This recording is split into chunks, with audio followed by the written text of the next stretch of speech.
Up next, home of the brave. They graduated from college and went straight to war. Lessons from the class of '42. NBC Nightly News with Tom Brokaw. Brought to you in... On the home of the brave tonight, poignant reminders of a passing generation of heroes. In Peckville, Pennsylvania this week, 78-year-old Gino Murley died, one of the World War II recipients of the Congressional Medal of Honor.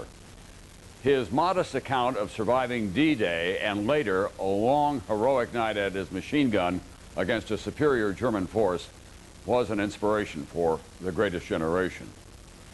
And on college campuses all this spring, the classes of 1942 have been returning for their 60th reunions.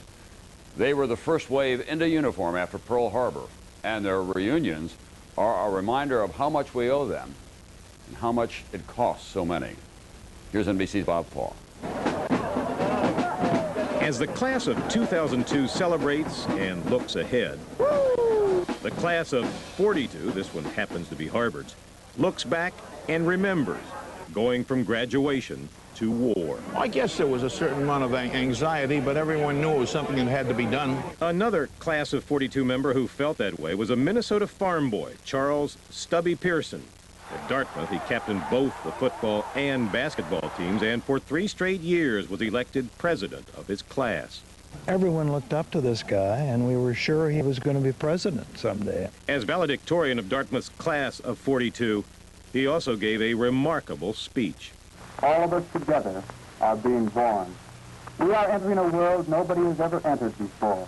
A world at war everywhere on 6 continents and the high seas. 91% of Stubbie Pearson's class of '42 would serve in that war, and he would die piloting a Navy bomber in the South Pacific.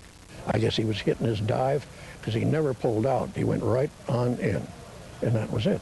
60 years after Pearson's celebrated speech, his younger brother, Kurt, felt that he had to attend his brother's class reunion.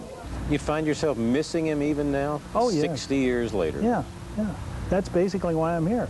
So he walked his brother's campus and mingled with his brother's class of '42. One hell of an ass. I'm a great friend of your brother.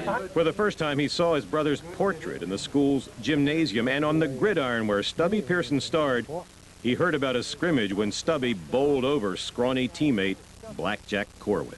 He did this to me as I came at him at his knees, and he was kind enough to come over and say, "Did you get hurt?" Everything reminded him how special his brother was. I was lucky.